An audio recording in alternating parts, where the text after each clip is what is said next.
We all belong outside. We're drawn to nature, whether it's the recorded sounds of the ocean we doze off to, or the succulents that adorn our homes. Nature makes all of our lives, well, better. Despite all this, we often go about our busy lives removed from it. But the outdoors is closer than we realize. With All Trails, you can discover trails nearby and explore confidently. With offline maps and on-trail navigation, download the free app today. Now more than ever, Lowe's knows you don't just want a low price, you want the lowest price. And with our lowest price guarantee, you can count on us for competitive prices on all your home improvement projects. If you find a qualifying lower price somewhere else on the same item, we'll match it. Lowe's, we help, you save. Price match applies the same item, current price at qualifying retailers. Exclusions and terms apply. Learn how we'll match price at lowes.com/lowest price guarantee.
Hi everybody and welcome again to the Explaining History podcast.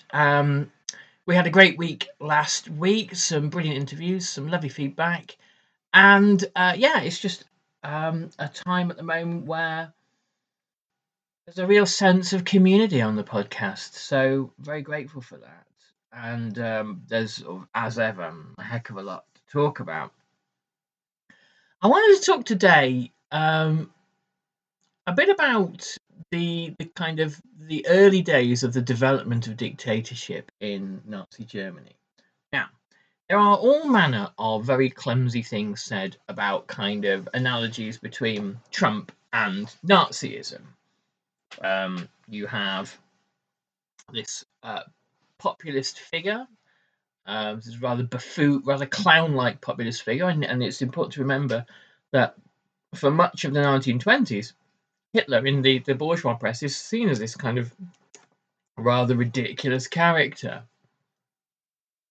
You have a desire to dismantle democracy, and Trump is certainly demonstrating that desire and a desire to reach over normative institutions of state, the civil service, the judiciary, the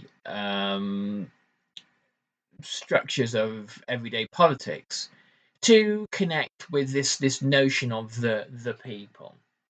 And in that sense, there are clear comparisons. Now, obviously, Trump is this kind of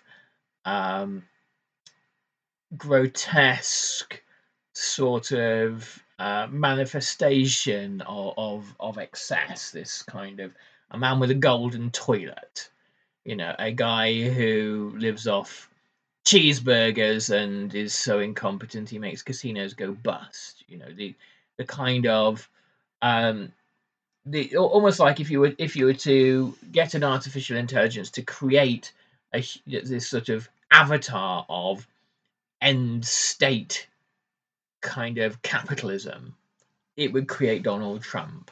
The attention span of a fruit fly, struggling with basic kind of literacy and geography and all the rest, but with that kind of sort of animal cunning that he learned from his many years as a real estate huckster, and his kind of Richelieu figure, Roy Cohn, and obviously from his his upbringing from his father, who was like the clever version of what Trump is.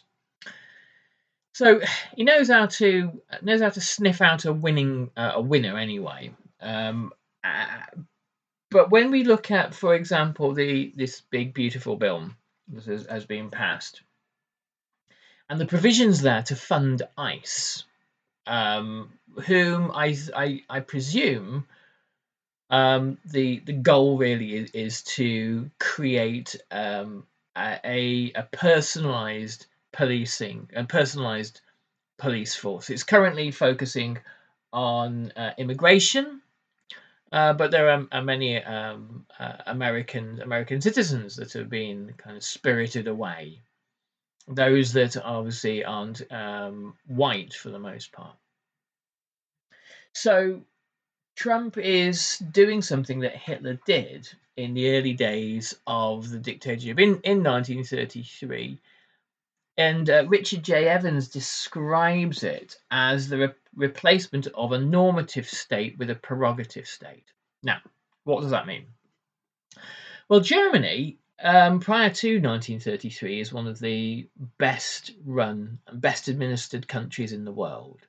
The Germany of the Weimar Republic has a very well-functioning civil service. It was a civil service that was very, very conservative and often viewed the social democratic governments that it had to endure, in its view, under sufferance, and it was often quite receptive to the Nazis.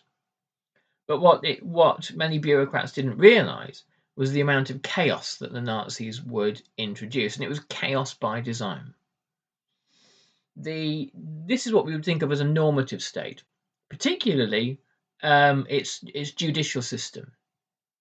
So a normative judicial system involves an apolitical police force that investigate crimes, that arrest suspects, that bring them before an impartial legal system.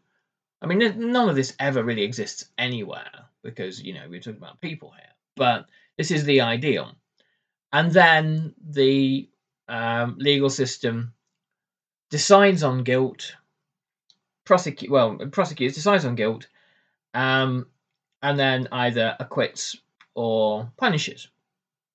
And then the sentence is proportionate to the crime, and once the person has done their sentence, they are, in theory, a free citizen again.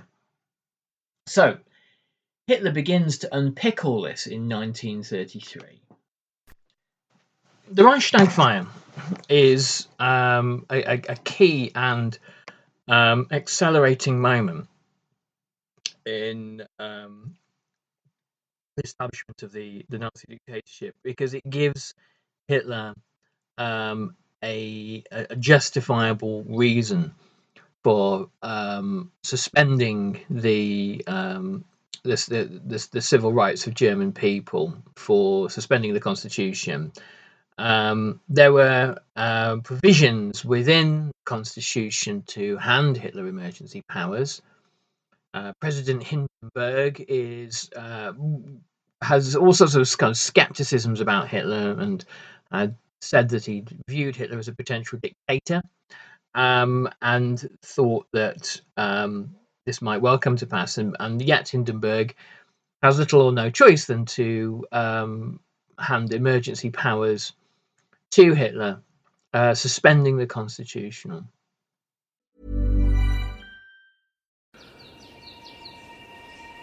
Out here, we feel things. The sore calves that lead to epic views, the cool waterfall mist during a hot hike, and the breeze that hits just right at the summit.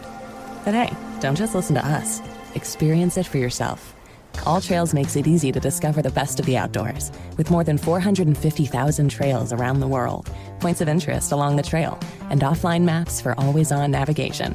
Download the free app today and find your next outdoor adventure. Life insurers put life into the things you live for. The new factory that's hiring your neighbors. Maintenance on the bridge that keeps traffic flowing. The paycheck that puts pizza night on the table. Life insurers contribute $8 trillion to the U.S. economy through bond purchases and other investments, and protect the financial security of 90 million American families, like yours. See how life insurers put life into America at acli.com. Paid for by the American Council of Life Insurers. Hitler is able, one of the reasons why Hitler is able to carry out mass arbitrary arrests is because of the rapid expansion of the police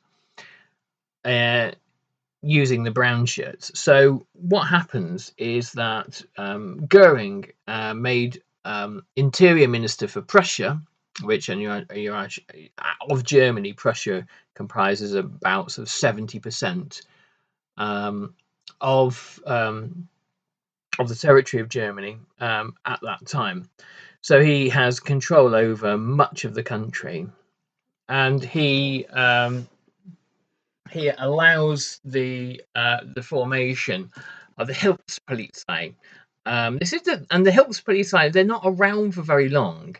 They are they're kind of subordinated to the regular police, but they're basically the brownshirts. And so the party thugs are given police badges. And this is a terrifying moment for much of civil society. It kind of boils out of control fairly quickly, with as one would imagine. But for the first 6 months, the brown shirts with police badges are essentially on the rampage. If you read, and I talk about it a lot, Nicholas Rashman's brilliant book KL, there's a bit in it where he says, there's a quote where it says, everybody was arresting everybody.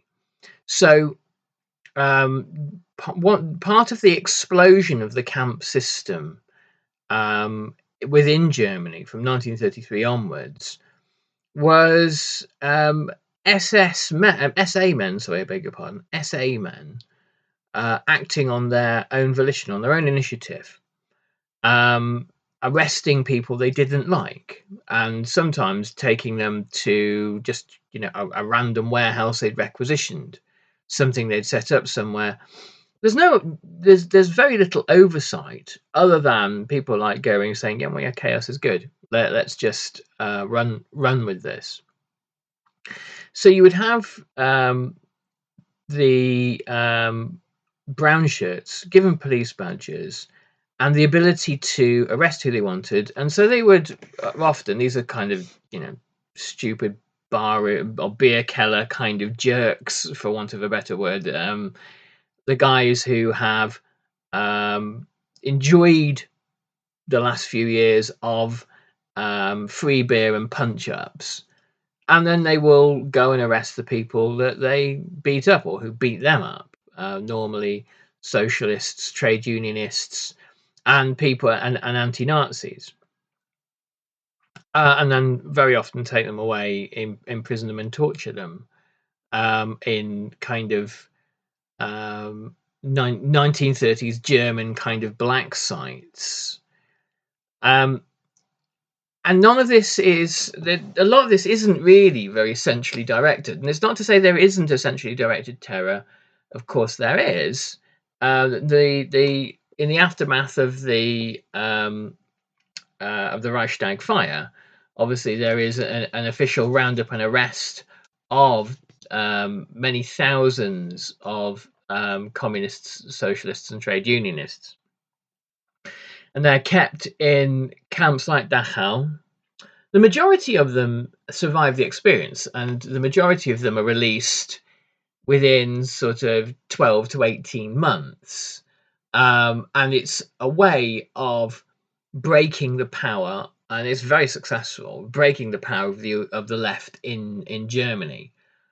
Once you've spent 18 months in a camp, are you too physically and mentally broken and too terrified to do much else? And in the majority of cases, the answer is yes. And in the majority of cases, what happens is you get people released from the camp, knowing, and this is the next part of the kind of the construction of the prerogative state, knowing that they can be rearrested at any time. The establishment of the Gestapo, there had been, again, in Prussia, politicized policing long before the Nazis came into power, where the Weimar state would keep an eye on political undesirables, and there were extensive records for the Nazis the Nazis inherited from the Weimar state.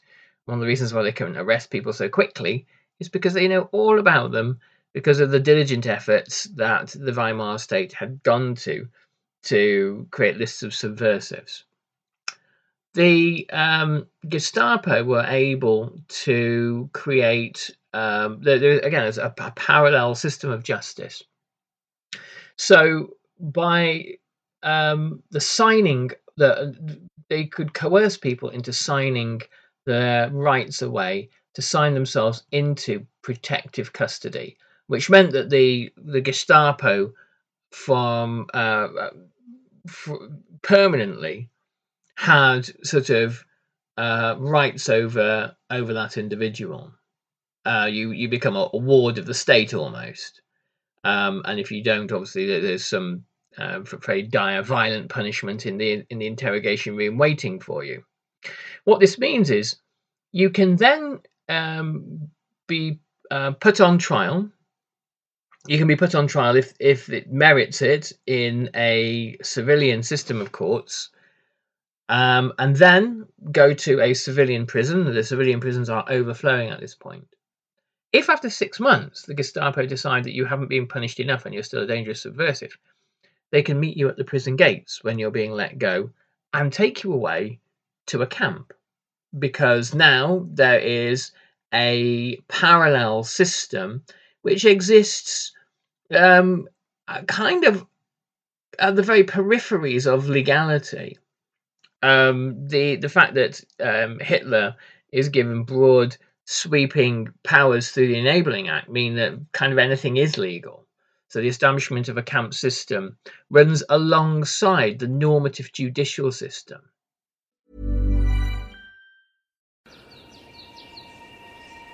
Out here, we feel things. The sore calves that lead to epic views, the cool waterfall mist during a hot hike, and the breeze that hits just right at the summit. But hey, don't just listen to us. Experience it for yourself. All Trails makes it easy to discover the best of the outdoors, with more than 450,000 trails around the world, points of interest along the trail, and offline maps for always-on navigation. Download the free app today and find your next outdoor adventure. How can I help you today? Hey, I need to talk about my loan. No problem. So I got the email. Sandy Spring Bank is becoming... Atlantic Union Bank. That's right. And will you still be... Your banker? Of course. More branches and ATMs? Way more. Still community-driven? Still live here, still give here. Mobile app? Easy. Everything right at your fingertips. And what about my business? Always here to help you reach your goals. Sandy Spring Bank is becoming Atlantic Union Bank, October 2025. Same bankers you love, with even more to offer. Are we seeing this in America? Well, we're seeing a concentration camp being built in the Everglades along the... I mean, it's a bit of a clunky analogy purely because America already has such a massive carceral system. It has the highest concentration of prisoners in the world. It has, an enormous prison population, and things like 3 strikes and you're out or create this kind of open-ended sentencing. And I've done quite a few things on this podcast about America's carceral state, so have a look back through. You'll always find something useful there. And so, I mean, I wonder the extent to which in a for-profit prison system you kind of need concentration camps, but obviously I'm not thinking big enough. So you have in America at the moment the development of that, the development of an enormously well-funded, I think they've got $200+ billion in funding, an enormously well-funded ICE, who I suspect will be encouraged to have an overriding personal loyalty to Trump. The difficulty there, and again, this creates a kind of a constitutional crisis, which he seems to be quite adept at coming through, is that when the Weimar Republic really kind of finally folds, it's when the army in 1934 swear a personal oath of loyalty not to the Republic, but to Hitler himself. Will ICE officers be able to swear an oath of loyalty to Trump and not to the Constitution? Well, you'd like to think that the Supreme Court would have something to say about that, but the Supreme Court is so heavily stacked by Trump that perhaps he will get away with that. If so, then the Republic is over. If it isn't already, so we're in some very, very troubling times. So I suspect probably what happens is that Trump isn't a keen reader of history and doesn't look at sort of Ian Kershaw's biography of Hitler. But I imagine that people like Stephen Miller and other types around Trump probably do, and they look at these things as inspirational manuals. Of course, to make the direct connection between, say, Trump and Nazism is to miss the point that authoritarians throughout the 20th century have seen legal structures as problems. And this doesn't just kind of contain itself to Hitler, though he is a kind of the most explicit example. Authoritarians and totalitarians, and in this case, a kind of plutocratic elite that is there really just to kind of loot and plunder, wave the flag a lot, and kind of whip up culture war chaos, whilst the state is kind of eviscerated.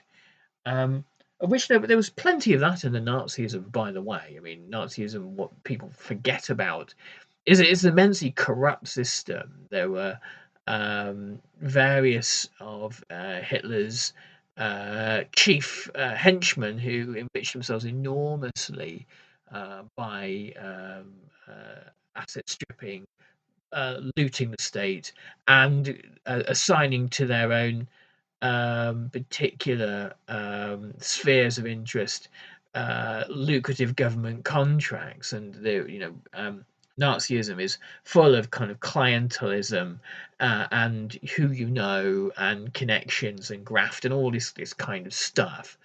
So this kind of modernist idea of bringing order to a chaotic democracy and making everything run like clockwork is completely and utterly a falsehood. It's complete nonsense.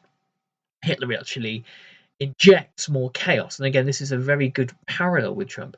He injects enormous amounts of chaos deliberately into a very well-functioning bureaucratic system.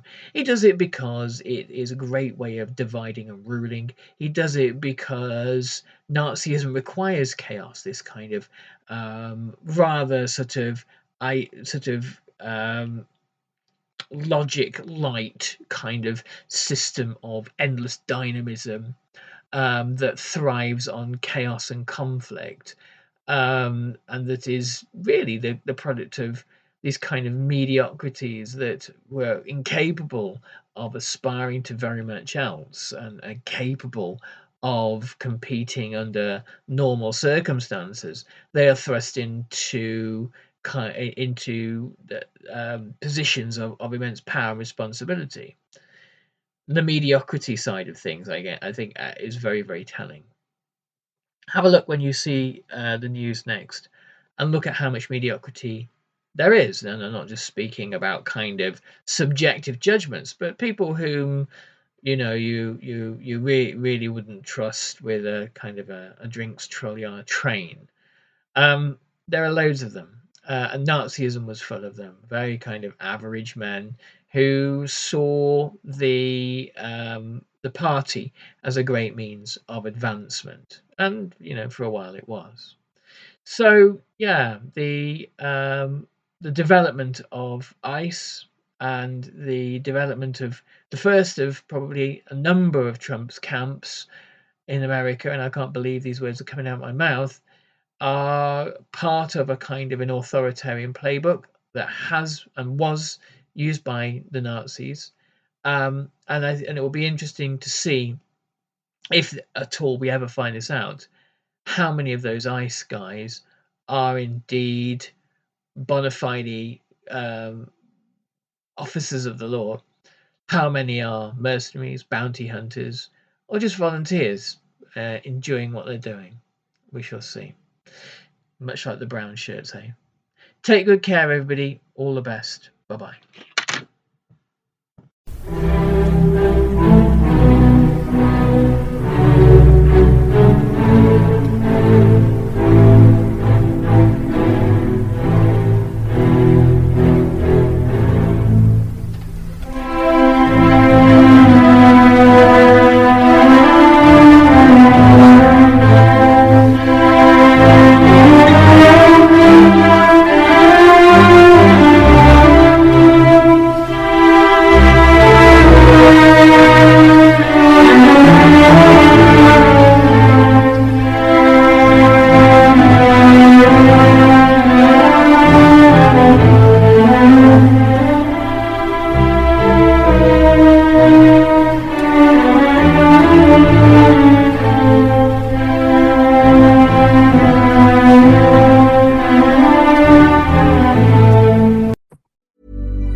Acast powers the world's best podcasts. Here's a show that we recommend.